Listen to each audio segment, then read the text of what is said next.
Cesaro, we're only a few days removed from your Herculean effort inside the Elimination Chamber, and the last anybody in WWE heard from you was via Twitter, where you sent this tweet out. It says, I've been driving for an hour in silence. I don't really know what to say. So close. Thanks to everyone who believed and still does. I still do. I appreciate you always. You've had a few days now to collect your thoughts, to take a deep breath, sweat out some of that angst. How you feeling? That's quite the welcome here. Thanks, Corey. I didn't know that's how we roll. And after the bell, I thought that they were like, oh, you just did talk, a friendly talk. And you hit me that with was it. that one. All right, that was the extent of my preparation. Okay, I was like, all right, Twitter. geez, we're off the races.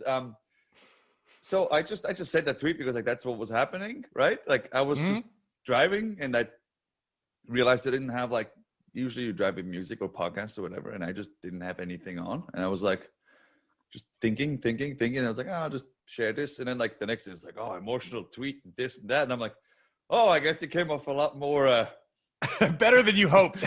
bitter, like, well, I don't know, like if it came off like super sad or anything, but like I was just like, it wasn't really, it was just a kind of like, all right, let's regroup and let's come back stronger from this kind of thing.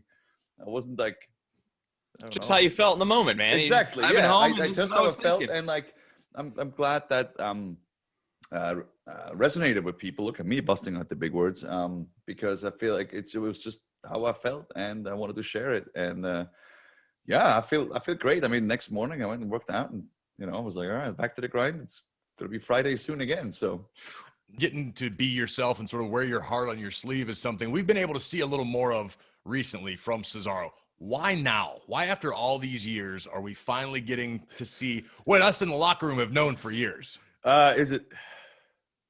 I was going to say, like, I stopped caring what people think. No, maybe that's I don't know.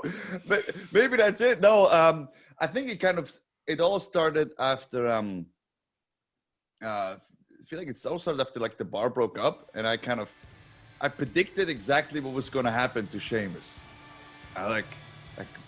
It wasn't just a Herculean, it was a prophetic task that I did back then. It was like, I kind of told him exactly where we're going to end up in a year. And he was kind of like, no, that's not what's going to happen. You'll do great and stuff. And I'm like, no, just watch. And that's kind of exactly what happened, because I just kind of got lost in the shuffle after the breakup and like was trying to find myself and didn't really, tried some different gears, tried some different that, like, oh, what if I do this? What if I do that? And then the end of the year was kind of like, you know what? That's when the pro wrestling purist came up with that logo, or sure. like my buddy came up with it after some like collaboration that went back to that gear, and that's what I stuck with. And I was like, okay, because like that's me, that's what I can identify with. And then I think this year just kind of I dove more into that and was like, you know what? I just gonna play to my strengths. Yeah. It's I also heard this saying the other day, not the other day, but like a while back, and that was like one of your strength is if you can like acknowledge your weaknesses. And I'm like, okay, so what am I not good at? What I need help with? That's when I was like, oh, you know what? I think I'm very creative, but I can't always like express it. So sure, asked my buddy to help me with like the logos and stuff like that. So just like, because I'm very stubborn, so I always kind of want to like, all right, if I can do it myself, I'll do it myself, kind of thing. And then I was like, you know what, asking for help every now and again is not a bad thing. So, playing off what Graves just said to you, Cesaro, and getting to know you more really over the last year, everything you just said about the bar and going here and your gear. I mean, what drives Cesaro every day? What makes you so motivated? Even going back to sitting in that car in silence, to wake up the next day and go into the gym? I think you're just getting the habit of it. I mean, it sounds very silly, but I didn't call you a cyborg by accident. You are the closest thing to a machine that I know. Thank you. True, though. Thank you.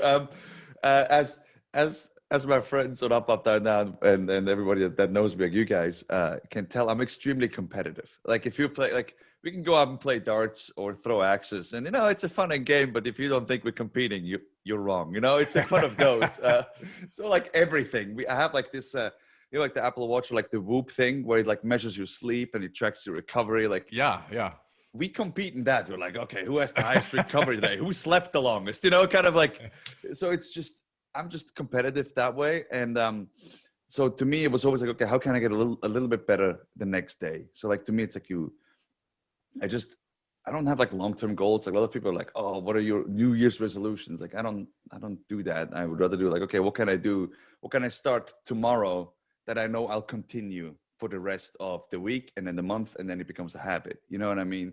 So the motivation to me is just be better. And also I feel like I have a lot of, as a superstar, there's a certain, or as a WWE superstar, there's a certain pressure I feel. And I don't mean that pressure as in like, oh my God, I feel like under pressure, but I feel there's a lot of people looking up to you. So responsibility. Yeah, exactly. Okay. That's a much better word. Like you have a certain responsibility of being a role model, because you know that a lot of people may look up to you in how you're handling defeat, how you're handling difficult situations, how you overcome that stuff.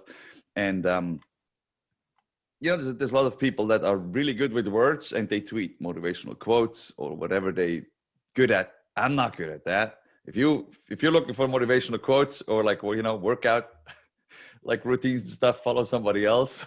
We just have to wait for Cesaro to be bored in the car, and then he drops. Exactly. Like what you hear? Catch full episodes of After the Bell on Apple Podcasts. Subscribe now and never miss an episode.